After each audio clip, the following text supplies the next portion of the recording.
please join me in welcoming Frank Rego Jr., Director of Business Development Projects at MEDB and Vice Chair of our Conference Program Committee, to introduce our invited presenter. Good morning. Aloha kako. That's a greeting this morning to all of you. And the word kako is inclusive, right? The aloha goes out from me to you and extends back to me and goes off stage to all the hardworking people that are putting on the conference and making sure we can hear each other. So aloha kako. Our invited speaker this morning will address the subject, Maui Energy Conference 5 years later. Alice Madden, in her former capacity as Principal Deputy Assistant Secretary for Intergovernmental Affairs with the Department of Energy, was our first Maui Energy Conference keynote speaker 5 years ago in 2014. Obviously, since the last time she stood on the stage, a lot has happened in Hawaii and throughout the nation to that all-encompassing behemoth we refer to as the energy sector. We have invited Alice back to share with us some reflections on how she sees the new energy landscape from her current position as Executive Director of the Getches-Wilkinson Center for Natural Resources, Energy, and the Environment at Colorado Law. She will give us an idea of where we were then, where we are now, and I hope she'll give us a hint of where she thinks we should be going. Alice comes well qualified to accomplish this task. A distinguished lawyer, Colorado legislator, professor, an advisor to governors on climate change. I will leave the long list of Alice's personal achievements and dedicated public service for your reading pleasure on the conference program website. So without further delay, it is with great honor and appreciation for her presence here today, 5 years later, that I introduce to you Alice Madden.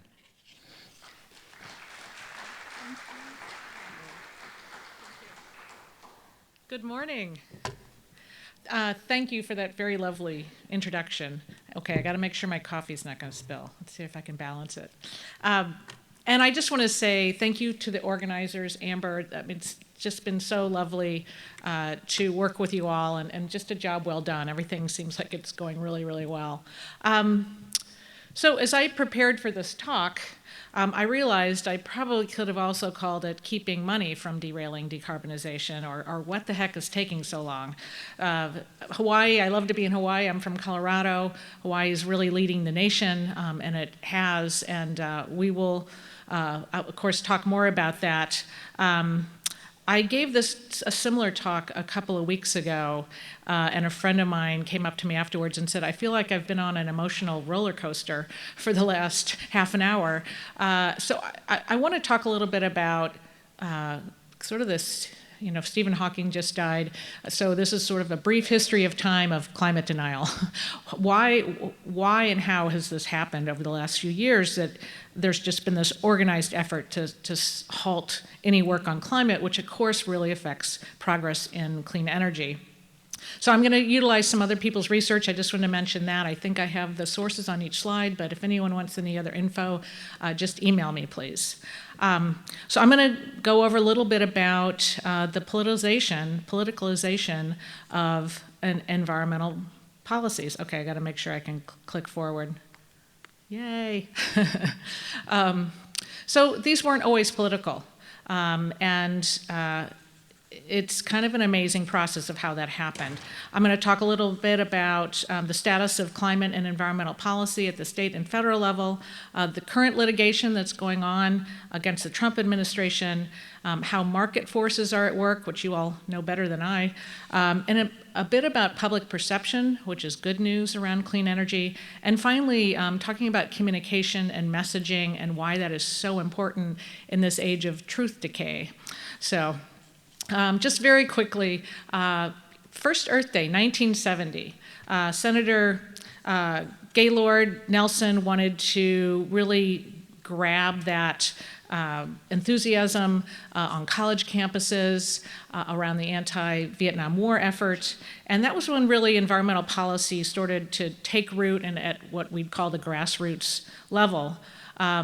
And there were some very visible things that were going on, right? The Cuyahoga River was on fire in Ohio, and we weren't as desensitized as we are now, and that actually meant something, and people were really upset. Love Canal, a chemical company called Hooker Chemicals was allowed to dump their chemicals on this area.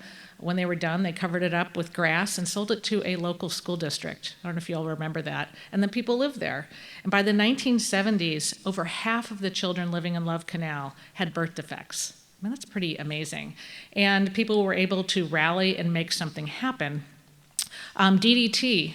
I really wanted to mention this because of the Joni Mitchell song, Hey Farmer, Farmer, Put Away Your DDT Now. Do you know where she wrote Big Yellow Taxi? Maui. So I wanted to mention that one. We were going to play it, but I heard it was just a little too complicated, so sorry about that. But 3 Mile Island was really the crystallization of sort of the fear around nuclear energy. 1979, a reactor failed and radioactive gases were released into the environment. And it was both mechanical failures and human errors.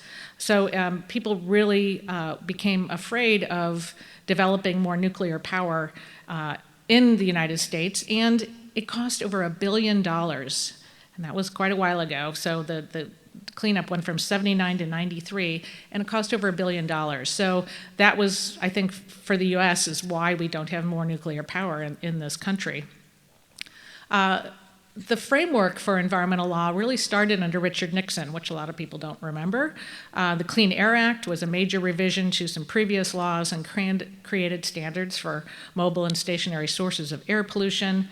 In 1990, there was a bipartisan effort to attack acid rain and ozone. And then, of course, the Clean Water Act was in the early 70s, as well as the Endangered Species Act, all under attack right now, by the way. And then came the lawyers. If you're going to have laws, you always find lawyers who want to enforce them. And some really interesting legal theories developed then around standing. That's who can sue under laws. And that was really the beginning of the environmental lawsuit. But I want you all to remember, so under Richard Nixon, under Ronald Reagan, there was bipartisan concern around climate. The Republican-led Senate requested the EPA do a study on climate change.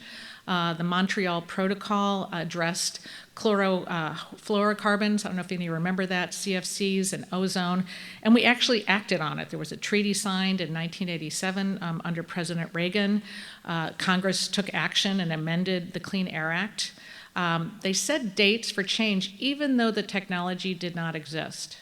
So just think about that for a second, and think about happening now. That would be the excuse of why you don't act, because the technology, maybe like battery storage, we hear that as the excuse all the time, right? And the US was considered an international leader on these negotiations. And many people around the globe thought that was going to be the future. The US would really lead on environmental policy. And alas, that has not happened. So 10 years ago, 2008, climate change was still a bipartisan issue, which is hard to believe. How many of you remember the Red Couch campaign? I can kind of see out there. Anyone remember this? Do you want to play this first video for me? So this is Nancy Pelosi. Lifelong Democrat and Speaker of the House. And I'm Newt Gingrich, lifelong Republican, and I used to be Speaker. We don't always see eye to eye, do we, Newt? No, but we do agree our country must take action to address climate change. We need cleaner. I guess it disappeared. Well, you get the picture, right? So Nancy Pelosi, Newt Gingrich sitting on a red couch talking about climate change. A few years later, Newt actually said that was the single most stupid thing he ever did. But I don't know if we can play the next one briefly. Let's see. Al, let's face it, we're polar opposites. We couldn't be further apart. I guess you can't see that, but that is Al Sharpton and Pat Robertson. So again, really strange bedfellows, together, sitting on a couch. Actually, The first couch was in front of the ocean with Nancy and Newt. The second one was in front of the Capitol. So it was this kind of eye-catching campaign only 10 years ago. Well, those days are long gone. So how did this happen? So why did protecting our environment and hence the progress around clean energy become so politicized? So this is just a really brief history, but I think it's important to note how this built up, because this is kind of what we are up against, why progress has been so slow, 2 steps forwards, 4 steps back, and spending big money in politics around a real ideology, sort of what the Koch brothers are known for. And they started spending money trying to elect candidates generally in 1980. In 1981, Exxon, with internal documents that were found later, began thinking about climate risks. 88, Bill Hansen from NASA testified before Congress about global warming and fossil fuels. Congress introduced the National Energy Policy Act to reduce greenhouse gases. So action was still being taken not too long ago. During the early 2000s, Exxon started spending a lot of money lobbying, $55 million over the next, those 6 years. And then that whole entire decade is really when this climate change counter movement, which I'm going to talk a little bit about, really became well organized. And then 2009 was ClimateGate. I'm sure you all kind of remember that term, but so this is 2009, and someone hacked the University of East Anglia, which I'm sure you all have heard of before. It's kind of random, stole thousands of emails files just before the Copenhagen UN conference. And it was a deliberate attempt to sort of, they've learned since, to promote skepticism, at Copenhagen and kind of derail what the United States was trying to do there. So there was a lot of money at stake, and so you really can't blame an industry to try to save itself. So in 2012, Bill McKibben had a Rolling Stone article that talked about our carbon budget, and the fossil fuel industry quickly learned that if Bill McKibben's carbon budget was followed, that they would lose, under their math at that time, $20 trillion. Leaving the fuel in the ground under that carbon budget was going to be disastrous in their eyes around their shareholders. So not a surprise, really, that they would want to fight this. And it was called Global Warming's Terrifying New Math. So it was really terrifying to these entities. But what they did about it is a little more controversial. So this is a really interesting graph, and I know you probably cannot read all of it, but it's from the Oxford Handbook of Climate Change and Society. Oops. Oh, it's still up there. I'm seeing something different right now. Oh, it's a message to me. That's pretty cool. So I'm going to just tell you what's on this graph because I know it's really hard to see, but this is sort of the organization of what the conservative movement did to promote skepticism. So the idea was to create or undermine the very need for action, environmental action, regulation, undermine all the thoughts around climate change, this need for clean energy. So these conservative interests, including philanthropic foundations that you've heard of, think tanks, fossil fuel industry, they all joined forces and started labeling it junk science, which we had not heard really before. And up top, they talk about the fossil fuel industry, what they call corporate America, and conservative foundations organized.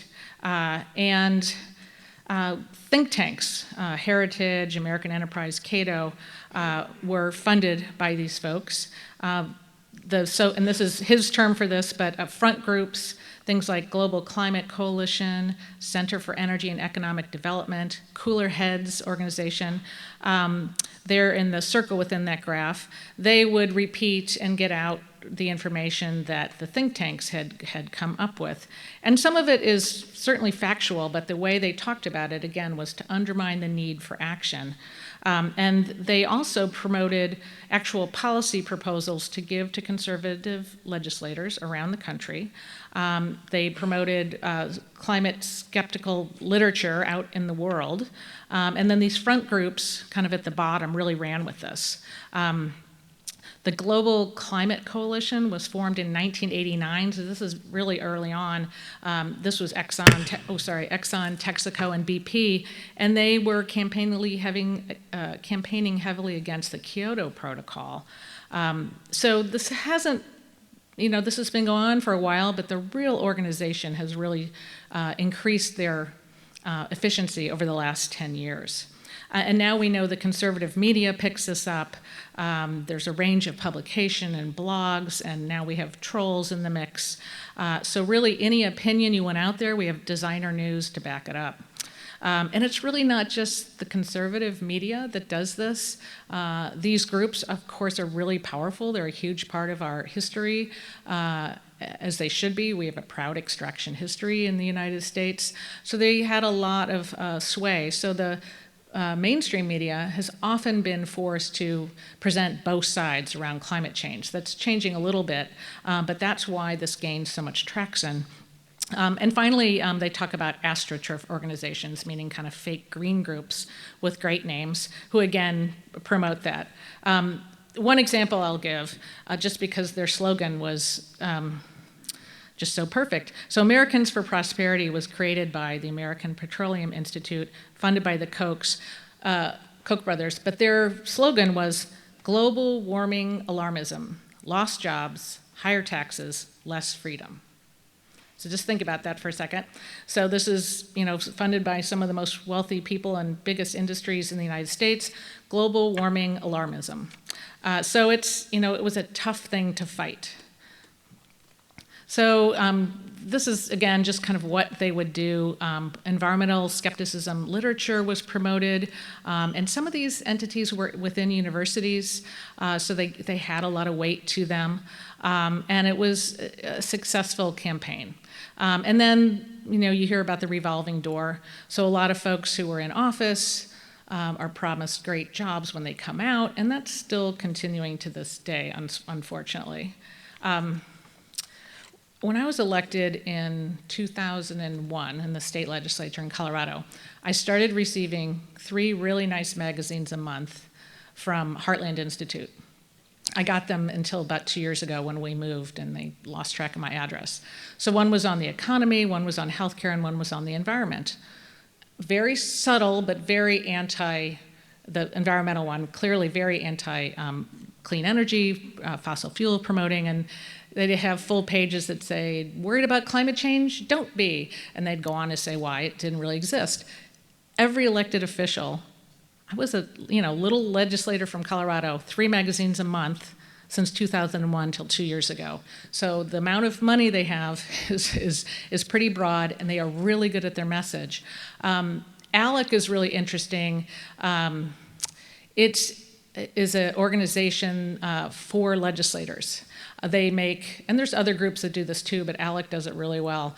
They put conservative legislation on a silver platter. They hand it to someone who can run with it. When I was in the legislature, our Republican leadership at that time, I was in the minority, allowed the state to pay for you to go to ALEC conferences, which just surprised me. So I asked to go to another conference, and they said, no, you can't go to that conference.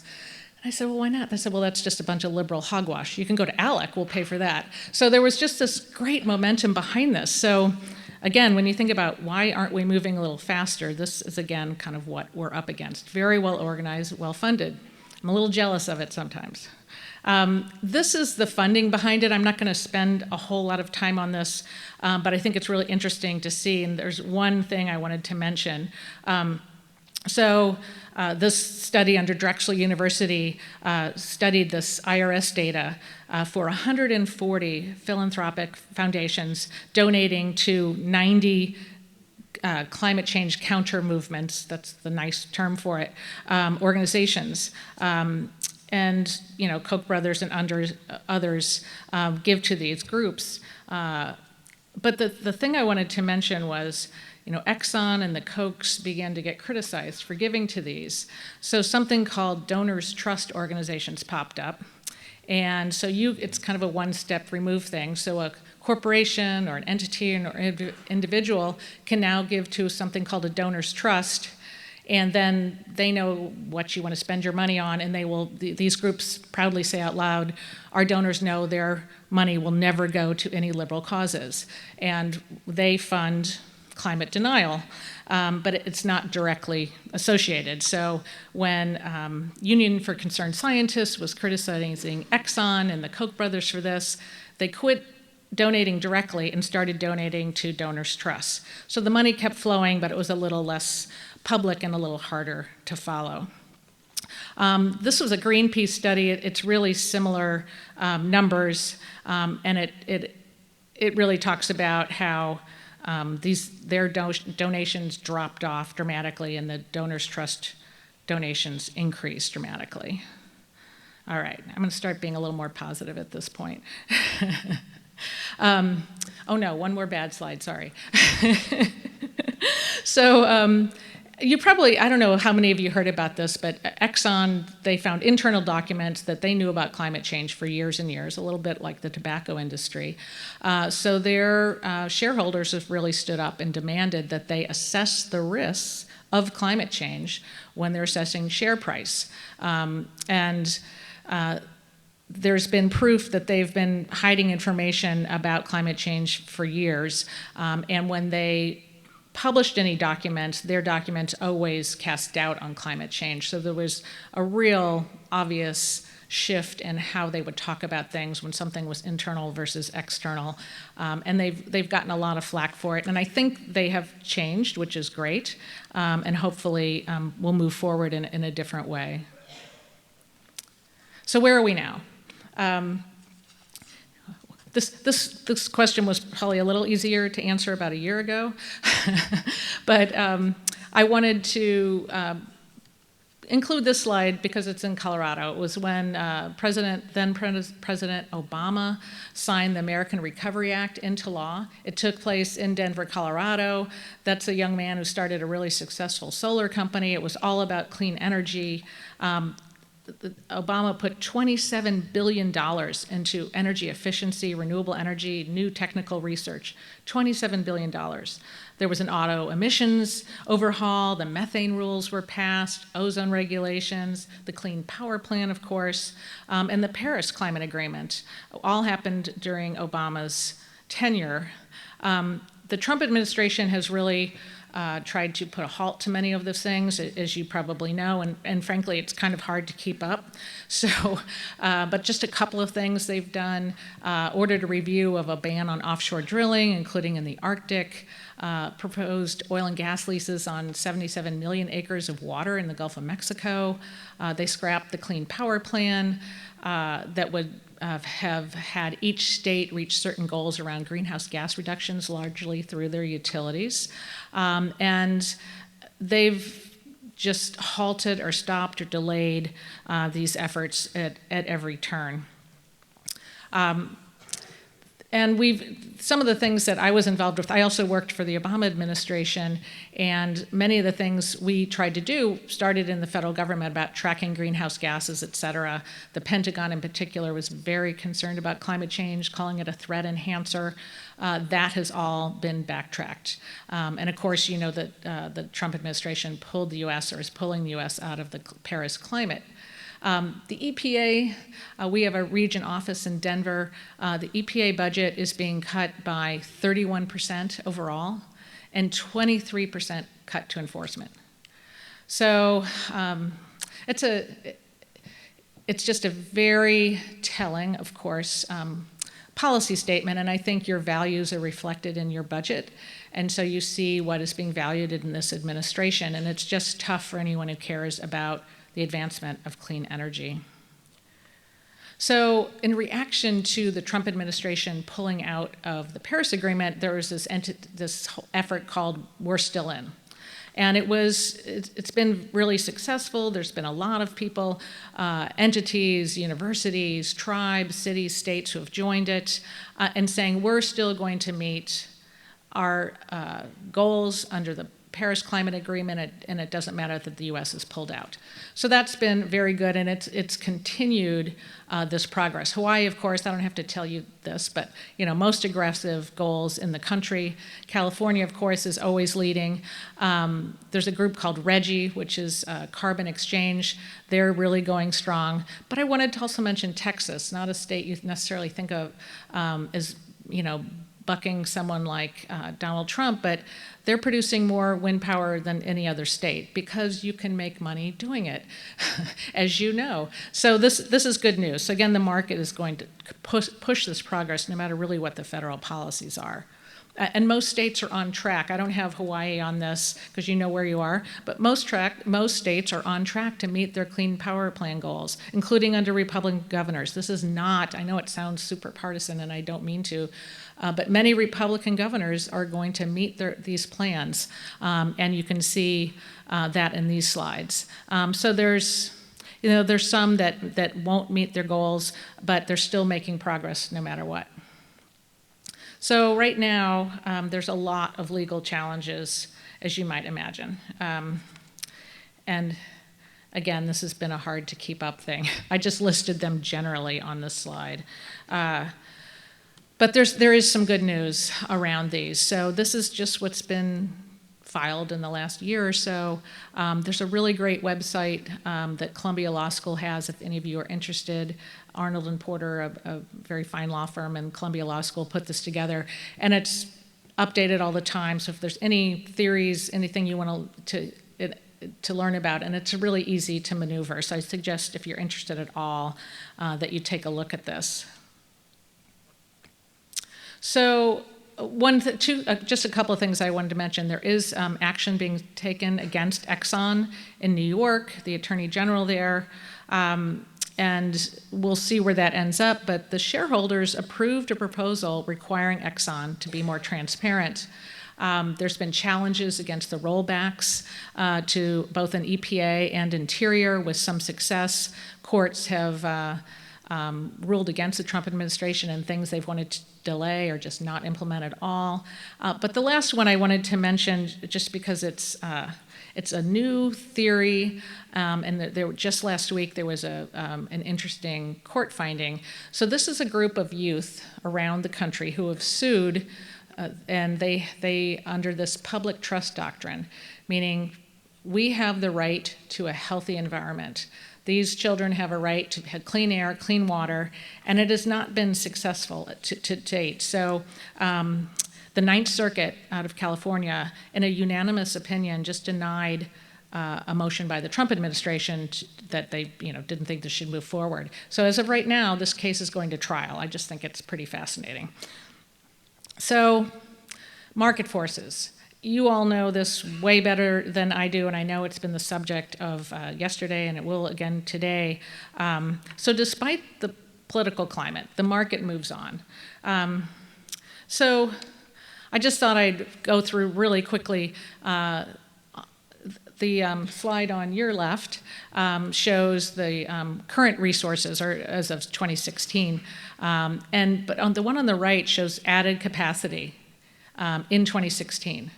So it's pretty amazing. Renewables now dominate all new capacity. Gas fell to second behind wind and solar. Solar was 40% of new additions, including distributed generation, and wind was another 30%. So that is the direction we are moving. That is not going to stop. I know there's a lot of questions, but we have the normal barriers, just capital costs, of course, the upfront costs of renewable energy, but then, of course, the fuel source is free. But you can see the numbers here are very positive. Siting transmission is really tough. No one wants a transmission line in their backyard, and we used to have one coal plant and the lines went out. Now we have energy sources all over the place, so that's just as hard. on the mainland, and county commissioners make those decisions. And you run into your county commissioners at the grocery store. They never really get away from their constituents, and people don't want these in their backyard. So it's been very, very difficult. And so far, FERC really hasn't stepped in to mandate sightings. The market entries has been tough for quite a while. Definitely, I have Davis. I don't know who Davis is versus Goliath. He was a lesser known fighter of Goliath. Sorry about that. And this is still, despite what you hear about how we're picking winners and losers and we're supporting the renewable energy with these production tax credits, the fossil fuel industry, and again, long history in my state, long proud history. Colorado wouldn't be what it is without extraction in its past, but $37 billion in fossil fuel subsidies. It was important to do that in the past, but how will we move forward in the future?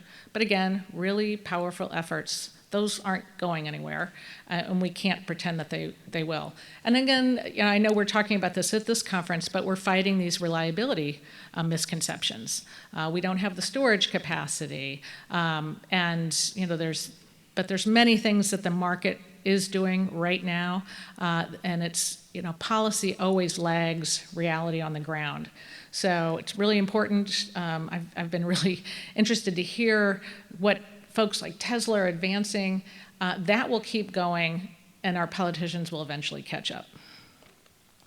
So as you know, market forces, and I'm just going to breeze through this because this has been the subject, but renewable energy prices are just crashing. It's kind of phenomenal, both solar and wind.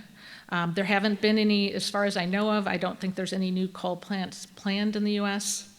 No new coal leases, despite lifting the coal moratorium. And lastly, I don't know if this was mentioned yesterday, but just in December, there was some good news out of Colorado.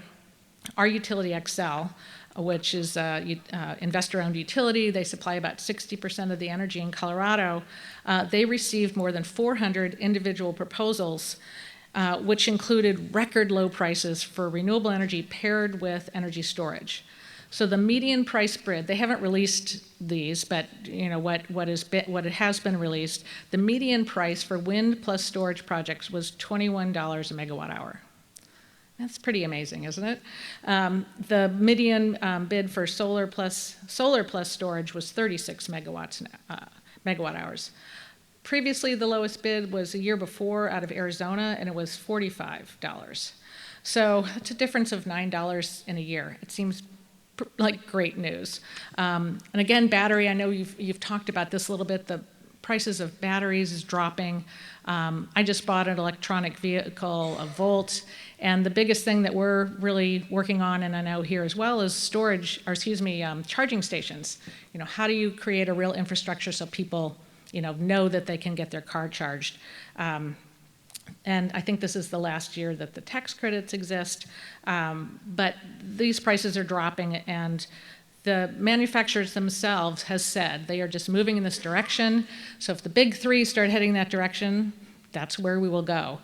So it's been pretty phenomenal amount of progress in a short amount of time. And financing, that's been just kind of an amazing progression. And when I worked for Bill Ritter, we were really trying hard to get people to invest, and they were still holding back. And after the financial crisis, the banks held on to their money. But almost $100 billion in green bonds were floated in 2017. And that's compared to $8 or $9 billion just a few years ago. So we are moving forward. Public opinion, very quickly. This is good news. So 45% of Americans worry a great deal about climate change. That's compared to 35% in 1990. The big news is that this really varies over time. ClimateGate made us take a big dip. In 2008, we had this bipartisan effort around the Red Couch campaign. And right now, the anxiety over Trump, as you can see, has made this concern increase. And I wanted to end on a more positive note. The numbers around clean energy are just huge, as you probably know. 77% of Americans support research of renewable energy. 74% want to regulate CO2. 63% want to limit carbon from our existing power plants, and 61% would easily support a 20% renewable portfolio standard. So that is very good news. So even though politicians would be supported in their efforts, it's really going to come from the private sector with, well, in Hawaii, you're leading the way, but the rest of the country, it's going to take a little bit longer. And finally, I just wanted to say that, you know, this is really tough to talk about. You know, you've heard that designer news is out there. The Rand Corporation really created a neat study called Truth Decay. Very clever, but it was hard for me to say. This is an examining sort of this fake news, how this started, how we've been undermined about getting the truth out there. And this is really up to us to be smart messengers, to think about what we're saying, to make sure we know our facts, so it's not a ClimateGate situation and you're, you know, kind of the rug's taken out from under you. This is my favorite slide. I don't know if any of you still read Doonesbury, but he's talking about my facts. He was actually making fun of the Heartland Institute at the time. This is an older comic, but it's about designer news and that Americans can get news to support their worldview. So again, when you're trying to change that, you have to talk about things that they care about. So messengers, we really have strong affiliations. You have to know someone's background, what they care about. And people need uplifting messages. You know, I've been talking about this doom and gloom for half an hour now, and it can be really depressing to folks. So you have to end on something that's more upbeat, very relatable to people. Of course, here it's tourism.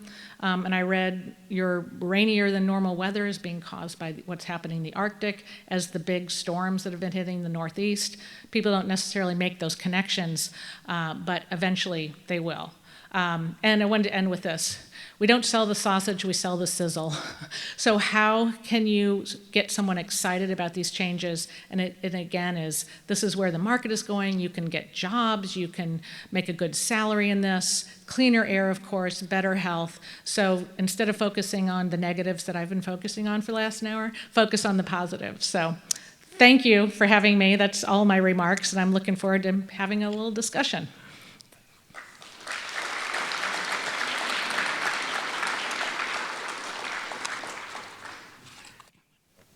Great, good morning, everyone.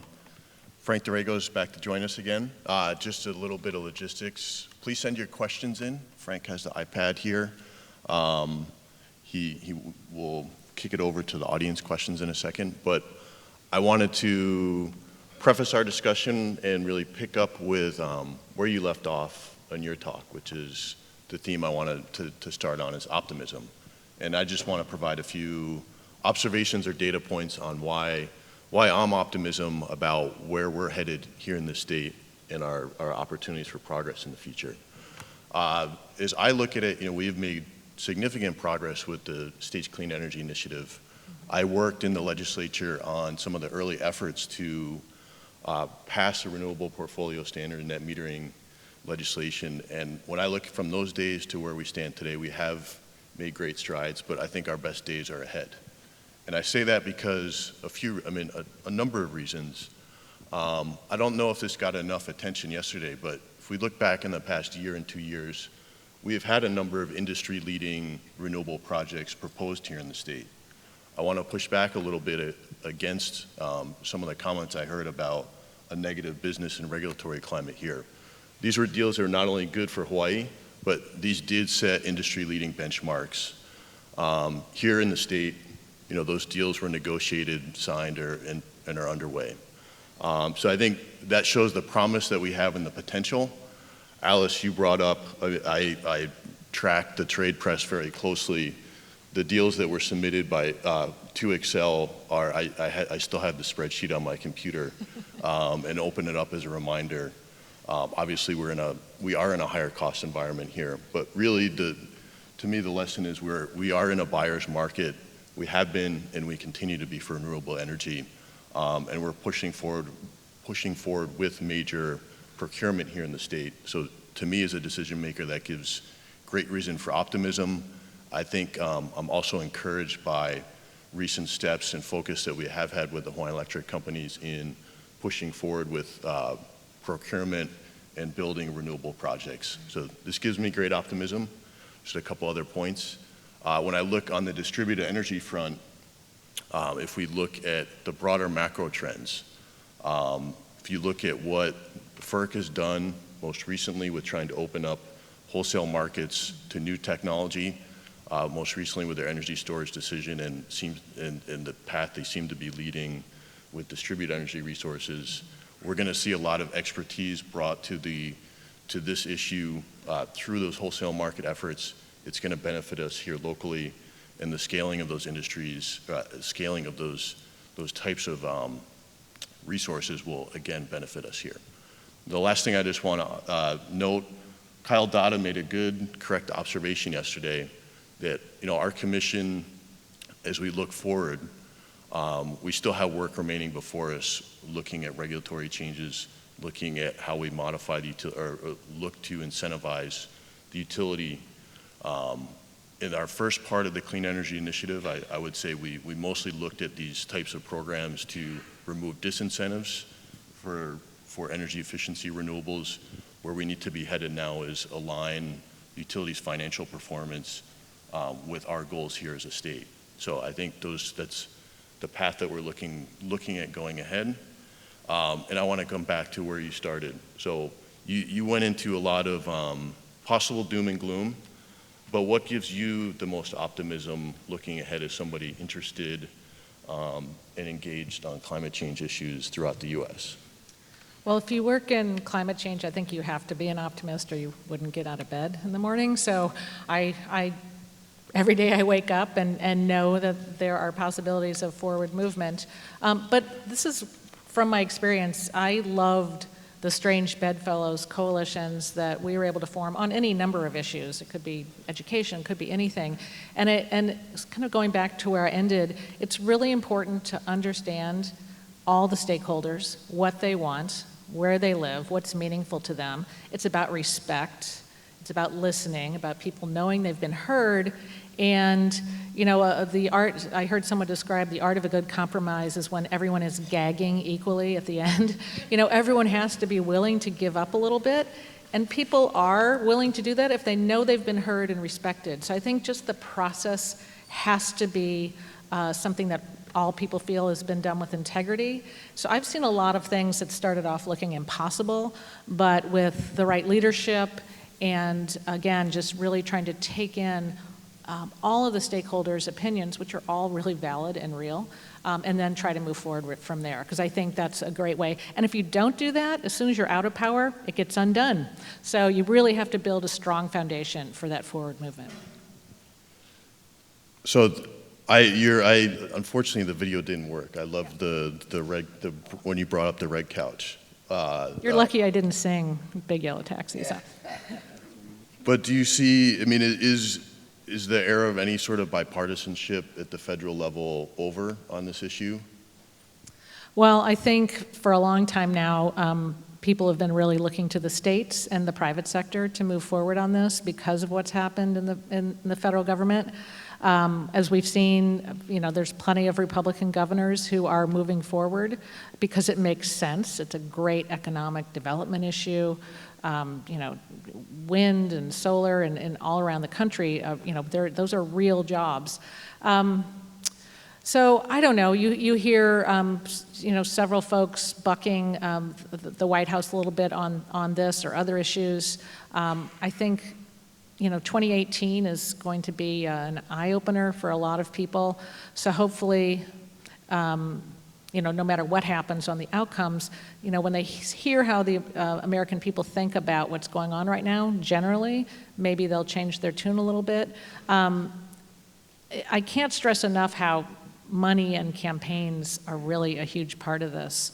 I don't know how you feel about the NRA, but we're seeing their strength right now. That's just an analogy. So we have a lot of interests who have long-time relationships with elected officials, and it's something, sunshine is important.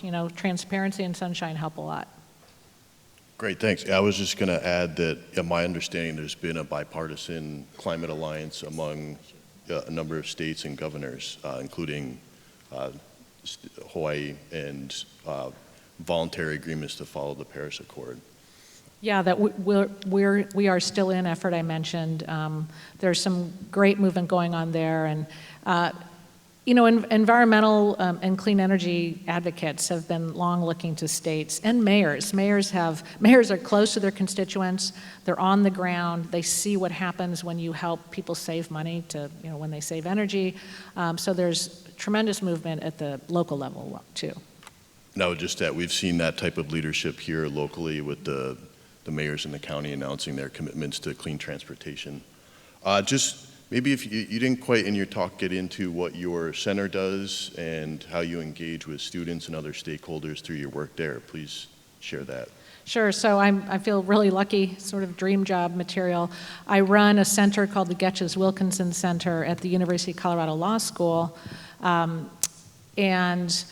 Next week, as a matter of fact, a week from yesterday, I'm hosting a symposium like this, several hundred people, called Environmental Policy Under the Trump Administration, with experts from around the country coming together to talk about sort of a lot of things that I mentioned today, where we are, what are the lawsuits, what are the litigation strategies currently going on, and what does the future look like. So I host things like that quite often.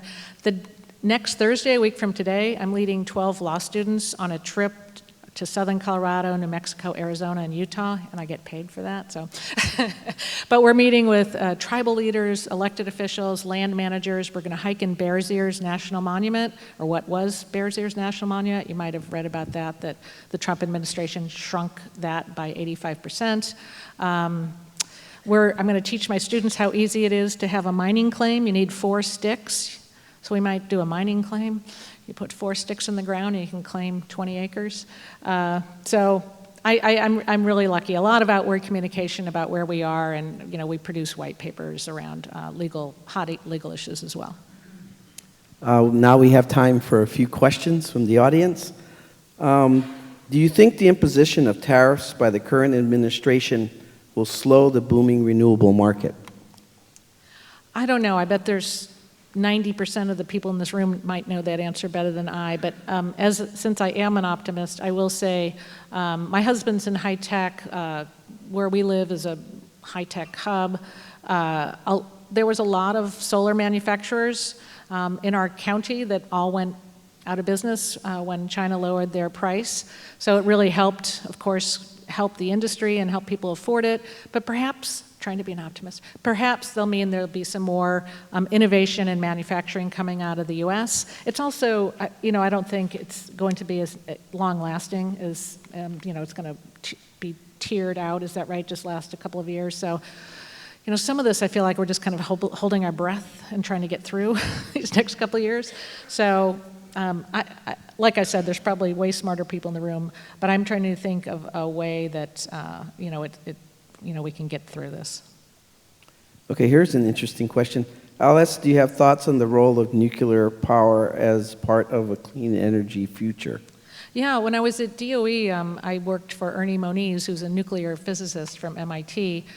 He was really interested in continuing the research on what they call small modular reactors, where it's like a modular house. You build the parts someplace else, and then you come put it together, and it drastically reduces the price. In the U.S., of course, the big issue has been, the chance for an accident and waste. People are very, very fearful around that. I live in the West, which is quite arid. We don't really have the water to cool nuclear plants in the West. But the plants that are being built right now are, over time and over budget. So wouldn't it be wonderful if it was safe and we could have this zero carbon energy source? But the market is not supporting it. And I don't know where the money would come from to really make it a significant contributor. Can I just, I think on that I would encourage people to look at what's happening in South Carolina and Georgia. Okay, so here's a convergence question, since we've been mentioned previously by those talking about yesterday's first day happenings. How do we balance influence for all sectors such that the public, private, and government do not exert excess influence? That is the question, isn't it? Well, you said the public. The public, public sector, private sector, government. Yeah, the public, unfortunately, like us, aren't the ones exerting all the pressure. I talked a bit about that. The government, particularly right now, is I think trying to pick winners and losers.